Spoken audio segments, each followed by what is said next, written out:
যে হত্যাকাণ্ডের যে আমরা আজকে মোহাম্মদপুর থানার যে হত্যাকাণ্ড নিয়ে আলোচনা করবো এটি ঘটেছিল দিবাগত রাতে। গভীর রাতে এই হত্যাকাণ্ডটি ঘটে রায়ের বাজারের ইটখোলা এলাকায়, সাদেক খানের ইটখোলা নামক জায়গায় রিপনের ওয়ার্কশপের সামনে।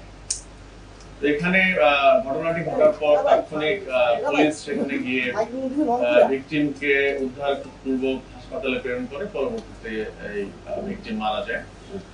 তো এই ঘটনাটি ঘটার পরপরই আমাদের মোহাম্মদপুর থানা পুলিশ, আমাদের জোনাল এসসি, এডিসি সকলে মিলে এই ঘটনাটি ডিটেক্ট করার জন্য তারা চেষ্টা শুরু করে।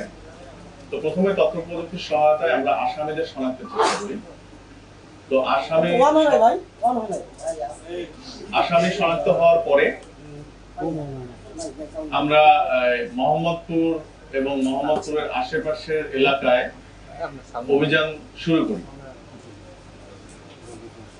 তো এই ঘটনাটি ঘটার 24 ঘন্টার পূর্বেই আমরা এই ঘটনার সঙ্গে সংশ্লিষ্ট 4 জন অভিযুক্তকে আটক করতে সক্ষম হই এবং তাদের জিজ্ঞাসাবাদে পরবর্তীতে ঘটনার আলামত হিসেবে একটি মোটরসাইকেল এবং একটি সুইচ গিয়ার চাকু আমরা আলামত হিসেবে জব্দ করি।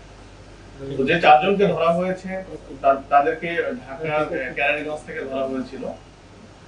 4 জনের নাম হলো মুন্না, আক্তার, মিরাজ এবং নয়ন ওরফে খোকন। তো আসামিদের জিজ্ঞাসাবাদে আমরা যতটুকু প্রাথমিকভাবে জেনেছি যে এই আক্তার এবং এই আমাদের যে ভিকটিম আসাদুল ওরফে লম্বু আসাদ, তাদের মধ্যে একটি মারামারির ঘটনা ঘটে বেশ কিছুদিন পূর্বে, যেটির প্রেক্ষিতে আক্তার লম্বু আসাদকে আসামি করে একটি মামলা করে।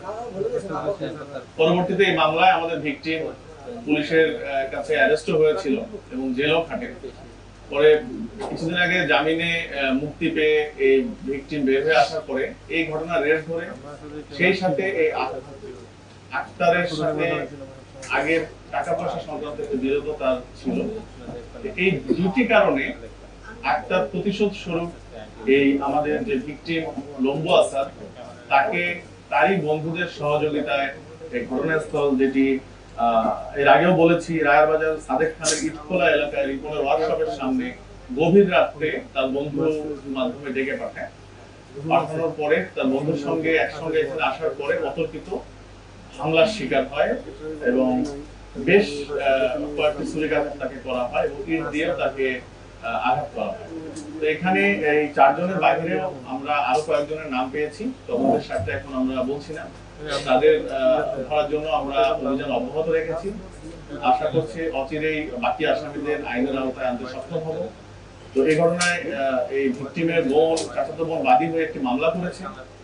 এই আসামিদের কিছুক্ষণের মধ্যে আমরা বিজ্ঞ আদালতে সোপর্দ করব এবং রিমান্ডের প্রেয়ারও আমরা করেছি।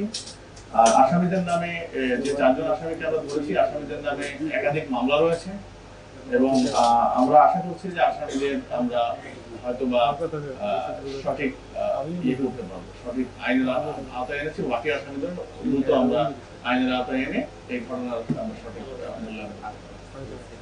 এখন যদি কোনো প্রশ্ন